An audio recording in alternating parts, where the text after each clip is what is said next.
NDA में seat sharing को लेकर जीतन राम मांझी ने बीजेपी से किया बड़ी डिमांड और कहा कि 2-4 से काम नहीं चलेगा, बल्कि हिंदुस्तानी आवाम मोर्चा को 20 सीटें चाहिए। वहीं अपने इस डिमांड की वजह गिनाते हुए जीतन राम मांझी ने कहा कि भागलपुर, दरभंगा समेत अन्य जिलों में उनकी पार्टी की बैठकें हो चुकी हैं, जहां आम जनता और पार्टी कार्यकर्ताओं ने उनसे स्पष्ट कहा है कि अगर एनडीए में उनकी पार्टी को लेकर सहानुभूति और सम्मान है तो कम से कम 20 सीटें उन्हें मिलनी चाहिए।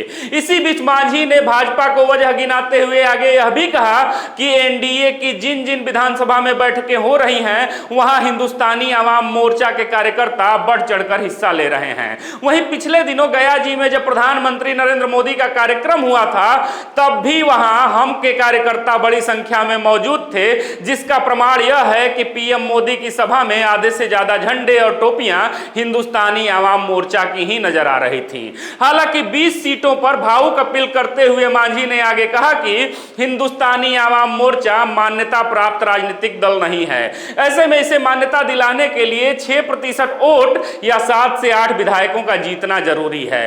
अतः अगर हमको कम से कम 20 सीटें मिलेंगी तो आगामी चुनाव में उनके 10 से 15 विधायक बन जाएंगे और उनकी पार्टी को मान्यता भी मिल जाएगी। खैर, अब देखना दिलचस्प होगा कि भारतीय जनता पार्टी द्वारा मांझी की यह बड़ी डिमांड मानी जाएगी या फिर मांझी कोई और विकल्प की तलाश करेंगे। ये तो वक्त ही बताएगा, लेकिन इस पर आपकी क्या प्रतिक्रिया है, जवाब जरूर दीजिएगा।